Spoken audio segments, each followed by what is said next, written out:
let's go to the part of our kids, of course, because what you mentioned is like everything is so available. The crap food, so to say, the Cheetos, as you mentioned. So, and you can tell that kids actually eat what their parents are eating. There's not much of a distinction made between the adult and the child and what's given to them.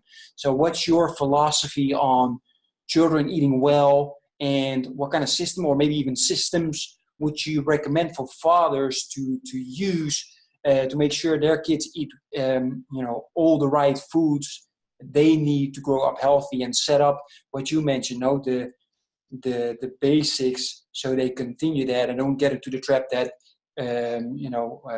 we were in, or at least, well, you with your education probably not, but that I was in, of just continuously eating crap food. Yeah, so I think the first thing that fathers can do is really just you have to do it all yourself. So if you're listening to this and you're like, well, I want to change my nutrition, and I'm going to try to get my whole family on board, and if my whole family doesn't jump on board, then I'm going to not do it either. That's not the way to go about it. So if you are just wanting to get started and you're already thinking, oh, let me think about how I can get my wife and kids on board, don't do that. Focus on yourself.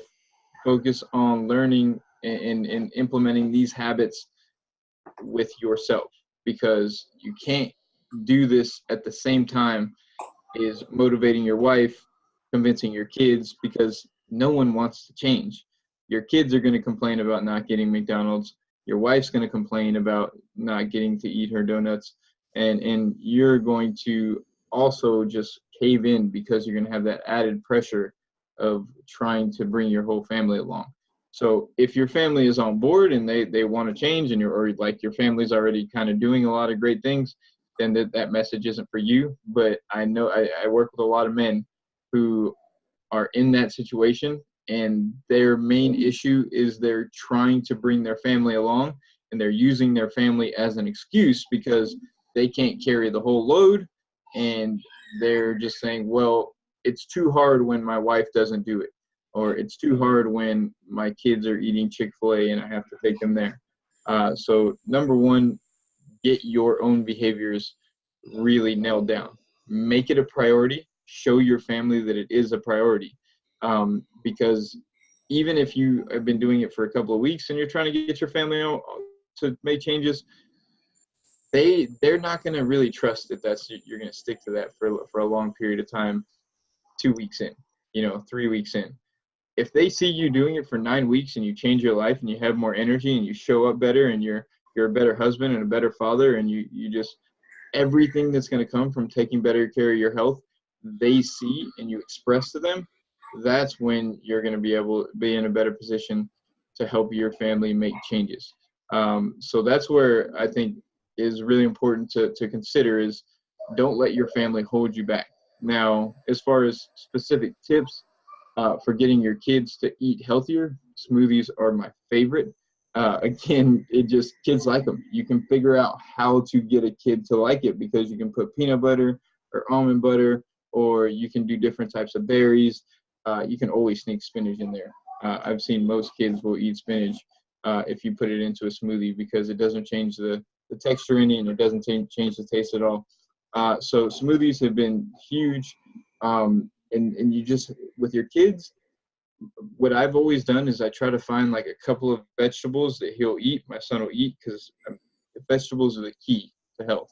Like vegetables, a variety of vegetables, they're going to be low in calories. They're going to be just nutrient dense. And so I try to find the vegetables that my son will eat, and I'll give him a lot of those. So right now he's eating a lot of broccoli, so I'll put broccoli in every meal for him. He really likes potatoes, so I'm okay with, like, we'll do some potatoes pretty much every day for him, because he really likes them. Potatoes have some beneficial health qualities that I like. But I just tried my best to feed him real food, and I give him treats, because he knows, I mean, he's in a school, which is the way that all of them are, and it's just not healthy food. So he sees everyone else eating like pizza and chicken nuggets and French fries, and he sees that every single day. So I have to be a little bit less strict with trying to keep his nutrition. Like, sometimes I have to take him to go eat something that I know he'll enjoy because he's asking about it all the time. He has everyone around him eating that. He knows that stuff tastes good. And it's just the environment that I'm in. And that's where it goes back to environment. If I was in an environment where he never saw that, it would be way easier. And it just makes it harder. And it definitely makes it harder. But, once you get to the point where you really want to work with your kids, it really is, it's a working with your kids, figuring out what works for them, figuring out what they like, and it's going to be highly individualized. My son changes his taste buds like every 2 months. He used to love mushrooms like 3 months ago. That was one of his favorite foods. He won't touch a mushroom right now, and he goes through phases like that, and it's hard. But I'm committed. He knows that we just don't keep that stuff in the house. So when you get to that point where you've changed your habits and then your family has followed your lead, which is the only way that it's going to happen, you're not going to pull them along with you.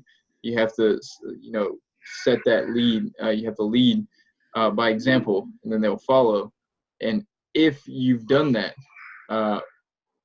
you can just get all the stuff out of the house, and it becomes a lot easier because you have control in your home. Like and there's things you can't control. Like I went to a birthday party last weekend, 2 birthday parties. So my son had cake 2 days in a row. That's not going to be normal. He was asking for sweets like the next couple of days. I could tell he was craving it. But he knows. It's like, no, that's not something that you eat outside of that context. And he's learned that over time because that's just the way that I fed him since he was born. Mm-hmm. Well, loving it. Thank you for that. Especially, of course, the focus on yourself is so important. It's something I'm focused on as well. It's like, if you want to be a good father, the first thing you have to do is focus on yourself and not in your kids. So that's a nice interconnection with that, and lead by example. Yeah, not make somebody do something, but first show somebody by doing it, and then have somebody. It's also easy to make the change. So thanks for that. It's absolutely great advice. You took away one of my questions in regards to environment. One of the challenges that I'm having is with the playground, and you mentioned that already. It's like, okay, yeah, you can't control every single environment. So thanks for putting that in the reply as well.